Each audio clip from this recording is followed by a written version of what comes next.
नमस्कार मित्रों, मैं डॉक्टर अमर्त्य प्रकाश श्रीवास्तव स्वागत करता हूं आपका चंद्रमा की इस नई सीरीज़ वाले वीडियो में।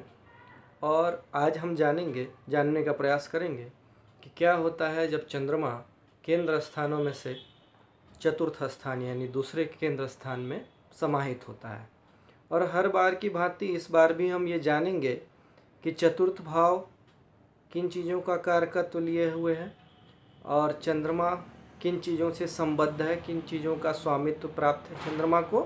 और फिर हम इन दोनों प्रभावों को एक साथ मिला के समीक्षा करेंगे और अपने अंतिम निर्णय पर आएंगे कि आखिर चंद्रमा का चतुर्थ भाव में वाकई फल क्या होता है।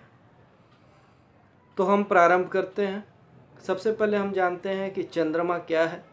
चंद्रमा किन चीज़ों का कारक है। चंद्रमा हमारा मन है, हमारी माता है, हमारा बचपन है, बचपन के समय हमारे घर का माहौल है, वातावरण है, नैतिक शिक्षाएं हैं, शरीर में अंतःस्रावी ग्रंथियां हैं, शरीर में जल का कारक है, जलाशय का कारक है, माता समान मातृपक्ष के अन्य लोगों का कारक है, चांदी का कारक है, दुग्ध का कारक है, शंख का, मोती का और समुद्री वस्तुओं का कारक है, जलपार की यात्राओं का कारक है, मानसिक गठन और मानसिक विचारधारा का कारक है, संवेदनाओं का कारक है। ठीक उसी प्रकार हम समझते हैं कि चतुर्थ भाव किन चीज़ों का कारक है। चतुर्थ भाव केंद्र भाव है। केंद्र भाव सदैव हमारे संबंधों को प्रदर्शित करते हैं।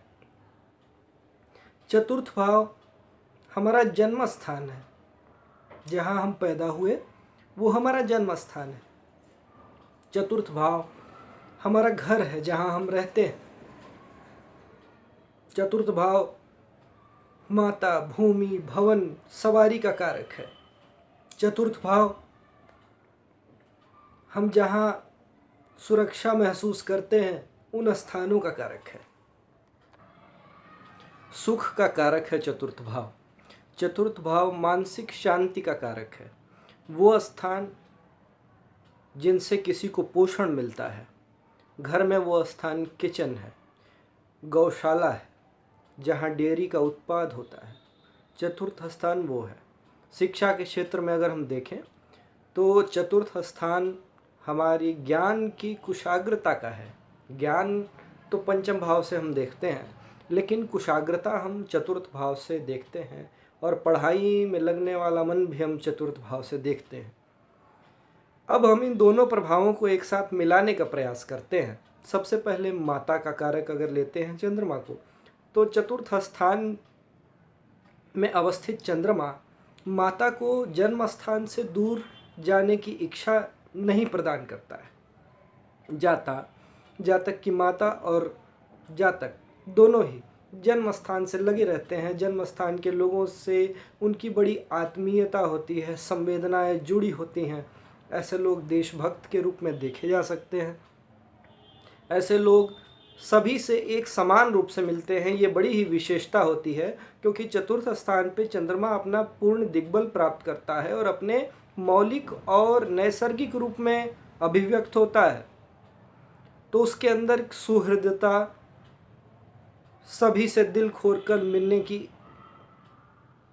गुण, सभी से एक समान रूप से मिलने का गुण, सभी की सेवा करना, सभी का पोषण करना, इस प्रकार के गुण देखने को मिलते हैं। चूँकि दशम भाव पे इसकी दृष्टि भी होती है, इसलिए ये दायित्व भी देता है। दायित्वों का निर्वहन ये बड़े ही निष्पक्ष भाव से करते हैं।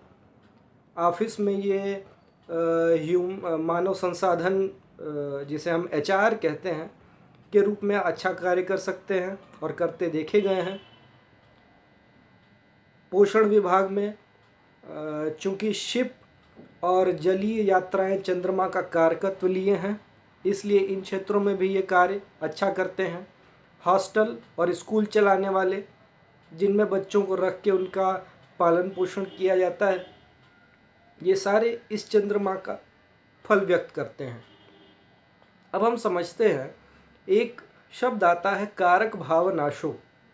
कारक भावनाशो महर्षि पराशर ने दिया था। इसका फल ये है कि जब कभी भी चंद्रमा जो चतुर्थ भाव का कारकत्व लिए है, चतुर्थ भाव मौलिक रूप से नैसर्गिक रूप से कर्क राशि है। कर्क राशि में ही चंद्रमा हुआ, लेकिन उसके फलों का नाश कब करता है? जब कभी भी ये क्रूर ग्रहों की दृष्टि से युक्त हो, जैसे शनि राहु केतु से युक्त हो, बहुत ही क्षीण चंद्रमा हो, दुर्बल चंद्रमा हो, तो ऐसा चंद्रमा शुभ फल देने के साथ साथ कुछ अशुभ फलों की भी वृद्धि करता है। जैसे माता का स्वास्थ्य खराब हो सकता है,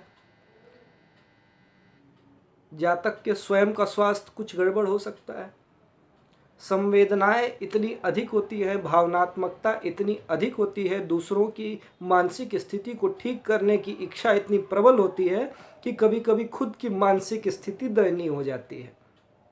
संबंध इतने प्रगाढ़ होते हैं कि उनकी डिमांड को पूरा करने के लिए जातक को मानसिक तनाव का सामना करना पड़ता है।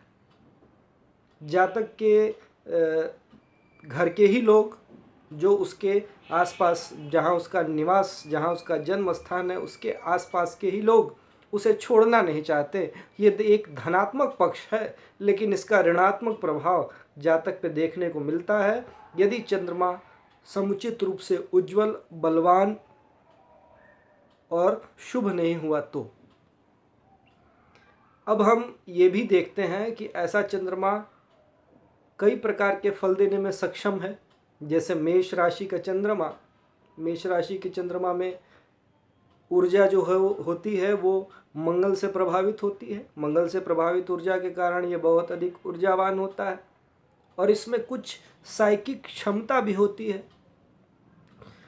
वृष राशि का चंद्रमा जो उच्च का चंद्रमा है, उसमें विष के दुष्प्रभावों को दूर करने की क्षमता होती है। और ऐसे ही विषय ये चुन भी सकते हैं जिसमें चिकित्सा के क्षेत्र में विष को शमन करने वाले उपायों का वर्णन किया जा सकता है। बुध की राशि में ये संचार के माध्यमों को विकसित करता है।